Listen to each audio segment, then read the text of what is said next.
Terima kasih Anda masih bersama kami. Bagi Anda yang baru saja bergabung, kami hadirkan kembali 3 berita utama hari ini. Ubah server PPDB online, proses verifikasi calon siswa baru di Brebes terkendala. Beromset 3 miliar rupiah per bulan, 3 markas judi online di Banyumas digerebek. Ajukan kredit bodong hingga belasan miliar rupiah, 2 petinggi bank perkreditan rakyat Solo ditangkap.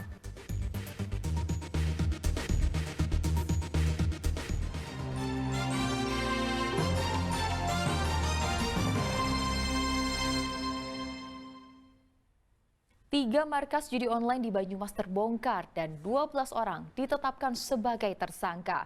Total omset dari ketiga lokasi judi online diperkirakan mencapai 3,4 miliar rupiah per bulan.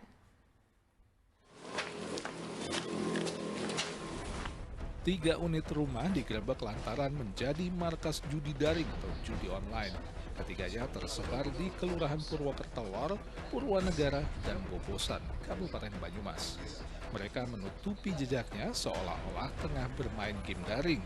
Dari hasil penggerebekan, polisi menangkap 12 orang tersangka judi online. Ada yang memiliki keahlian dalam bidang teknologi informasi, tetapi ada juga yang hanya sebagai operator. Selain itu, polisi juga menyita 500 unit komputer, 64 unit modem, serta uang tunai belasan juta rupiah dari lokasi penggerebekan. Modus judi online di Banyumas ini, pelaku menjual chip kepada para penjudi online di media sosial. Yang modus operandinya adalah para pelaku menggunakan perangkat komputer dengan PC, dengan kedok bermain game untuk membuat ID secara masif dan memainkan ID tersebut untuk menghasilkan chip yang dijual dan dipromosikan melalui media sosial, baik itu Facebook, yang terbaru terkait dengan perjudian online itu sendiri. Omset bisnis judi online di tiga tempat ini mencapai 70 hingga 100 juta rupiah per hari, atau sekitar 3,4 miliar rupiah dalam satu bulan. Meski begitu, kini para tersangka terancam mendekam di penjara selama 10 tahun. Mardianto melaporkan dari Banyumas. Razia minuman keras digelar di Desa Meranak, Demak. Dari salah satu warung, petugas menyita miras oplosan arak dan susu atau esmoni yang kerap dikonsumsi pelajar sebelum tawuran.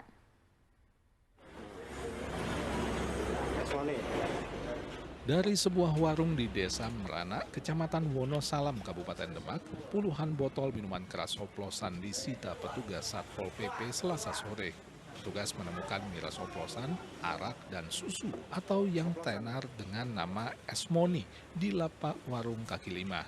Harga yang terbilang murah hanya Rp10.000 per gelas membuat banyak pelajar membeli esmoni. Kepala Satpol PP Demak menyatakan esmoni kerap dikonsumsi para pelajar sebelum menggelar aksi tawuran.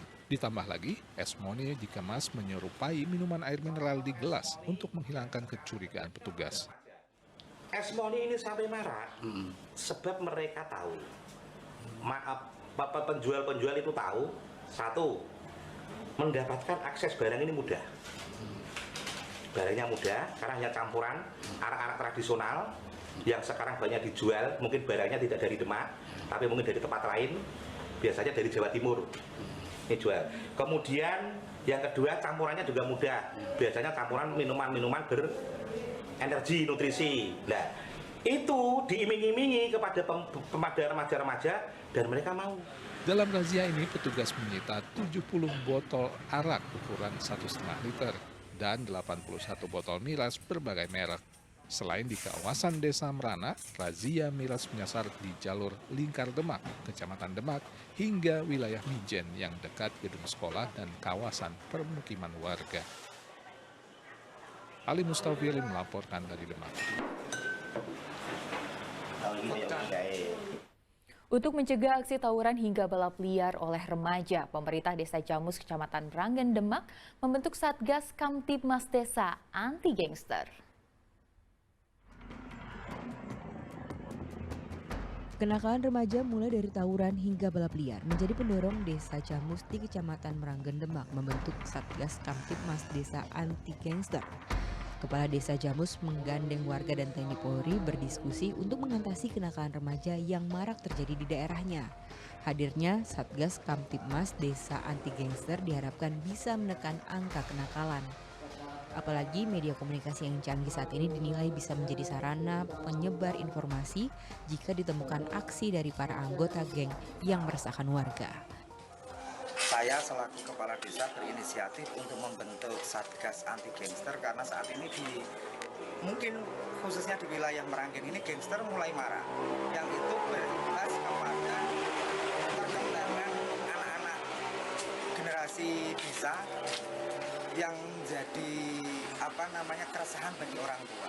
Maka dalam hal ini kami membuat yang namanya barikade desa ini sebagai bentuk benteng desa untuk menghalau baik itu hal-hal yang kurang pas bagi anak-anak maupun yang membuat resah desa Jamus itu sendiri.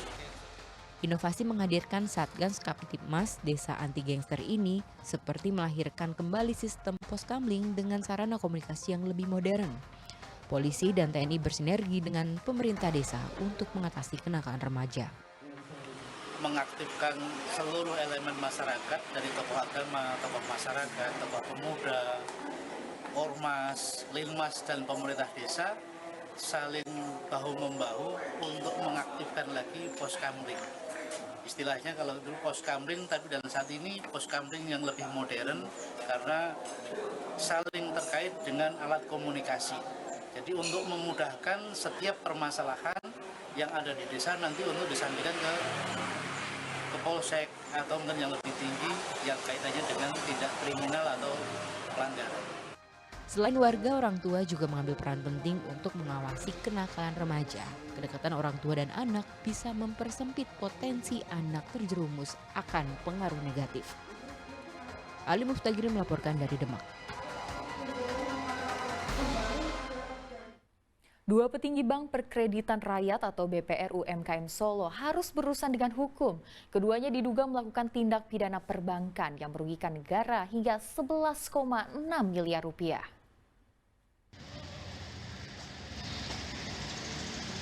Dua petinggi Bank Perkreditan Rakyat atau BPR UMKM Solo harus berurusan dengan hukum.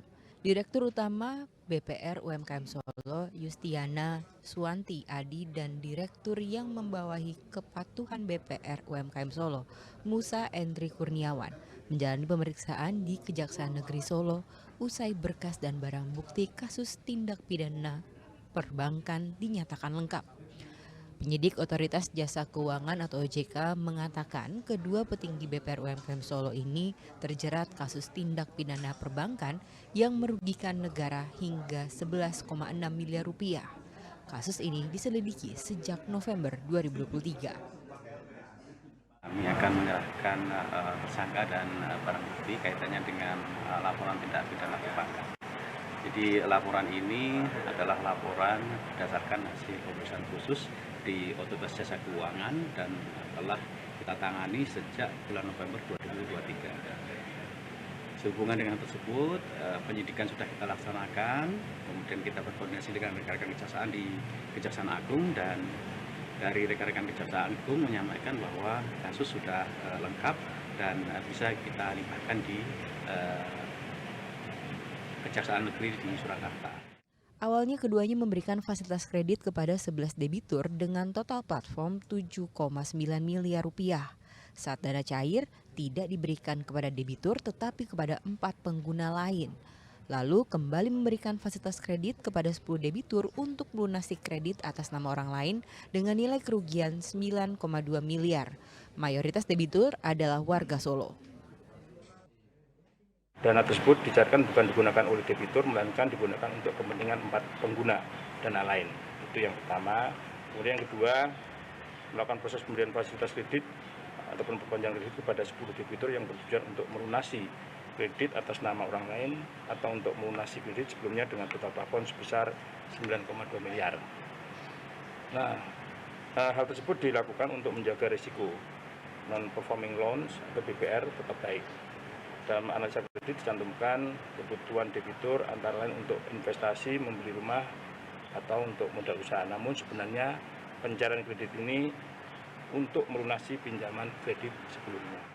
Kedua tersangka melanggar pasal 49 ayat 1 dan 2 Undang-Undang Perbankan. Kini kasus tindak pidana dilimpahkan ke Kejaksaan Negeri Solo. Heri Prasetyo melaporkan dari Solo.